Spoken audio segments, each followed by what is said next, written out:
Hey everyone, Dr. Lisa here, and I decided stylistically that my YouTube channel, when I do my chats, is going to be in black and white as much as I can organize that. So welcome. I'm going to be talking about core motivators today. Just wanted to give a little tidbit on that. You know, some people are like, what are you all about? Well, basically, I like to approach women's health as a holistic model. And a lot of times I'm just talking about them being human beings and getting their behaviors in check. And whether that be in terms of a weight loss plan or, more times than not, because of me being a doctor of physical therapy, they want some sort of either better performance or they're looking for pain control, less pain or something. But the thing is, I, as a practitioner, have always gone into all of that as a two-way street.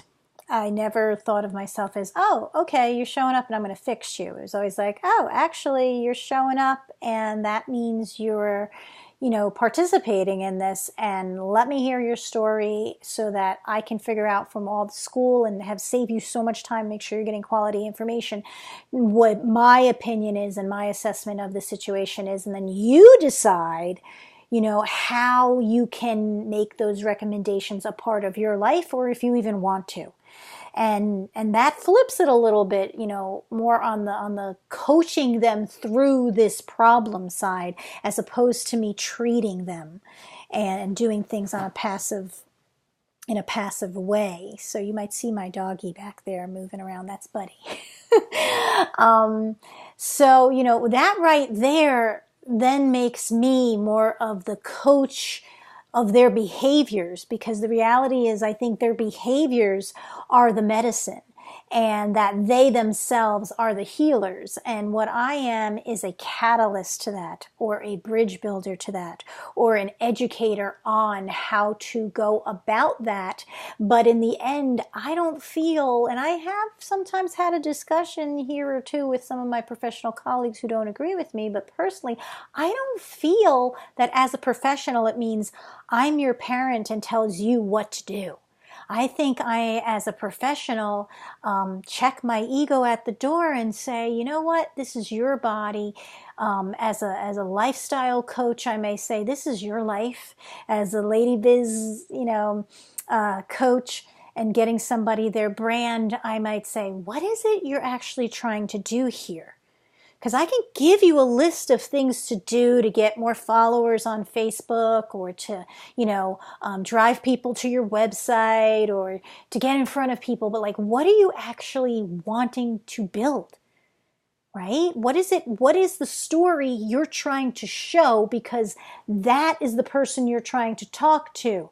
So it really goes down to core motivation on their part. And that, to me, is my biggest need, is to figure out what motivates you. And a lot of times that requires me to listen more than tell, because you're going to do what you've always done unless I figure out a way for you to have a different attitude about something, or a different reason why you want to do something different. And a lot of times, unless I, number one, give you access to options, and not too many, because it's hard to make choices, but if I help you narrow it down to one or two solid choices and give you the opportunity to make it, you're going to probably pick what it is that feels most comfortable to you. And I can educate you on why that may or may not work in this situation, but ultimately you're going to do what you want to do. And if you're addicted to something, you're going to do what you feel is needed to do. It's going to override even what you want to do. So if you're somebody who, really needs to stop eating sugar in order to not be inflammatory, in order to let that tendinitis calm down, in order for you to walk, which was the goal, the functional goal we decided upon, then I'm going to need to figure out why What motivates you to keep eating that sugar? And if it is an addiction in your brain, then I'm going to have to decide, what is it or how is it that I can motivate you to change via neuroplasticity, by behavioral change, by repetitive behavioral change,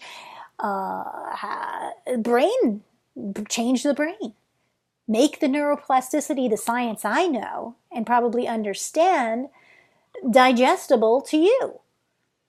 So there's a couple of ways to think about this. We can think about it on that hierarchy of needs model, Maslow's hierarchy of needs, which kind of states, you're going to go basically at that survivalist idea, and you're going to do what feels you can be safest with, right? So if I combine that with something that has been more evolved, let's say from the behavioral modification model, from behavioral coaching, from career coaching, from performance coaching, whether it be sport or getting, to that next level in your career, then I can look at your preferred values. Then I look into something that, the science of motivating factors. And those are things that make you unique. They're part of your personality traits. So some of that is understanding your behavioral style, right? Understanding what you naturally would do when there wasn't an increase in performance that was necessarily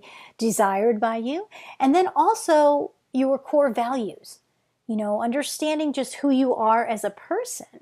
Because if you are a Christian, a deep, devoted Christian in the Bible Belt of America, which I had opened a yoga-centric clinic in, it's going to be a different conversation than if I had opened it up in Asheville a couple hours away, where it's a hippie mentality. It's a free-for-all, do everything you want kind of thing. I'm selling the same service. I'm talking the same game. I'm offering the same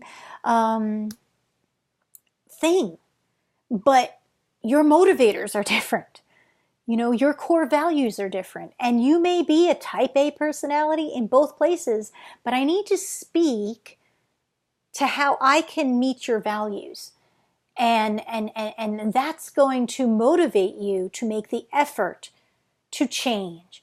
Because honestly, that's what this is all about, right? No matter what it is you're selling for someone to get healthier, no matter what it is you're offering or wanting to obtain in order for you to get wealthier,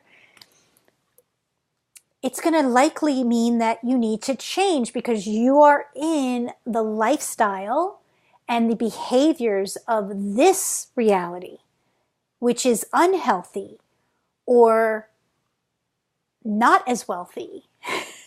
And in order to live as that other state of consciousness in your reality, then you need to change your state of awareness, right? Your clarity on, like, your conviction on being that now, your behaviors. So, what are some of those core motivation behaviors? I want you to think about this and decide maybe what they are of you. And if you can't figure it out, lucky thing, I have an objective tool that I can help you with. But for the most part, you can kind of figure this out, but you got to sit with yourself. And the problem is a lot of people end up coming to me for my yoga therapy because they just don't take this time to sit with themselves enough. And yoga is a nice path for that. But in reality, are you motivated by aesthetics? Do you like things to, is it about your environment or creating beauty, why do you exercise? Are you exercising because your core motivation? I mean, we all know I should exercise, but some of us do it and some of us don't. Because some of us align that activity and that behavior with what is motivating at our core values and some of us don't. If it's about beauty for me, then I'm going to respond to the ad that talks about me looking beautiful. If it's about my guiding principles, hey, I am a sentient being. I am a beauty work of art from God, and I need to value this. I need to take care of it. I need to show value and gratitude. Then that's the language. That's the reason why I'm going to get out of bed and do it. It's going to be because it's for God and not me, right? Because my guiding principle is that I've been given this body and I should take care of it. And I should love it no matter what it looks like. Can you see where the gal or the guy that's motivated at their core by aesthetics versus guiding principles? You'd have to say that exercise solution in a different way. Maybe it's helping others. Hey, if you do this work with not eating sugar as a diabetic, then even if you can't do it for yourself, think of your family. Think of your family. Every single time you don't want to get up and you don't want to do that exercise and you want to choose that, high sugar, sports drink versus a natural sugar drink like Hydrate or even water infused with fruit, even that's better than the soda. Then, maybe think about your family that's going to have to watch you suffer if things don't go your way with that diabetes, or financially yourself, put out, what could you be doing to help others with that money or yourself instead of putting it towards, lots of increasing medication, right? Same story. I'm still talking about them doing an exercise program, right? Maybe it's knowledge and discovery. That's the person I'm going to give a whole bunch of information to, the latest research, the statistics on if they do this versus this and stuff like that. Maybe it's leadership. Maybe they like to be a leader. How about you be the first in your family of generational diabetics to get this right? How about you show the others down the line that have your genetics how to deal with the same environment you all live in a better way? Maybe it's peace and harmony, right? Wouldn't it be nice? Again, I'm talking about them on their exercise program, but their motivator is peace and heart. Wouldn't it be nice if you did not have to struggle like you're doing now? If you did not have to debate between where the money's going for your medication versus your therapy versus maybe it could just, a third of that could go to your health coach and you can make real gains. Wouldn't it be nice to have that type of peace in your life? Maybe it's return on investment. Okay, here's the deal.